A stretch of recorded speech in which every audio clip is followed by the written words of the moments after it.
everyone! Recently I've been clearing up my room and I've found a lot of diaries and stories and old pieces of writing from when I was a kid. There's one in particular I'd like to share with you today. This is my 2002 diary, and on one of the pages I've been asked to think about what the year 2012 would be like.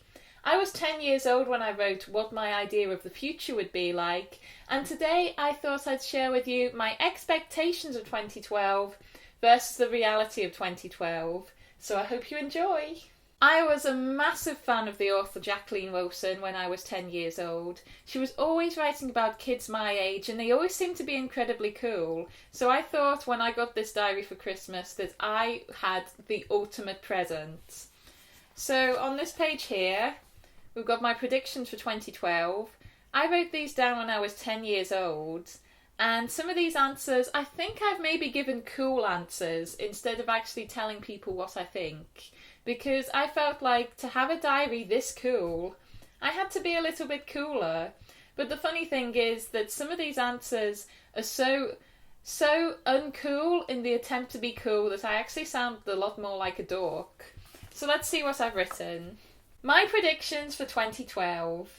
I will live in a mansion.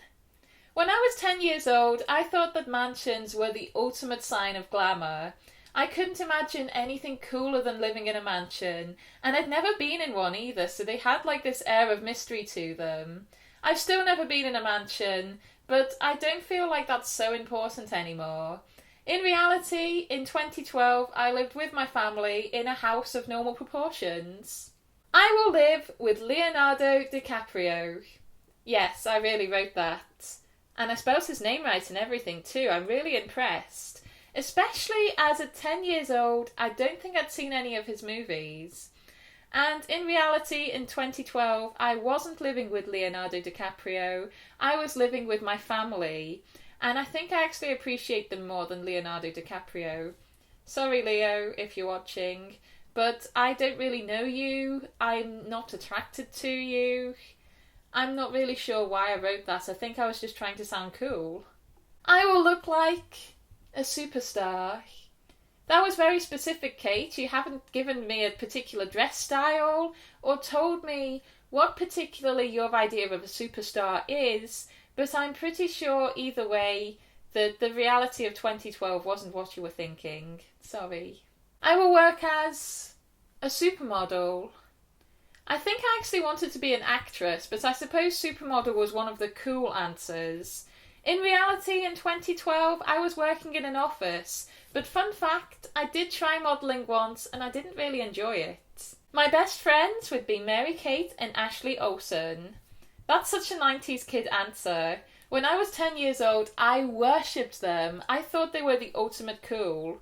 I've never actually met them, and in 2012, my best friends were people who have actually suited to me. So that was really cool, and I don't really regret not having Mary-Kate and Ashley Olsen as best friends. To relax, I would have a massage. I've never actually had a proper massage, but when I was 10 years old, I was introduced to the concept of spa weekends, and I thought they sounded really relaxing.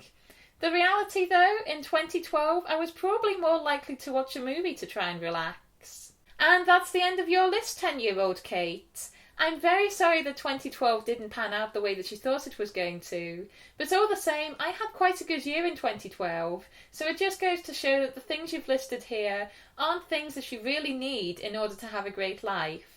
Thanks for watching, everybody. I hope you enjoyed hearing about the sheer awkwardness of what I was like when I was 10 years old. And if you can remember anything awkward that you did as a kid, I'd love to hear about it down below in the comment section. Thanks very much for watching, everybody. Cheerio!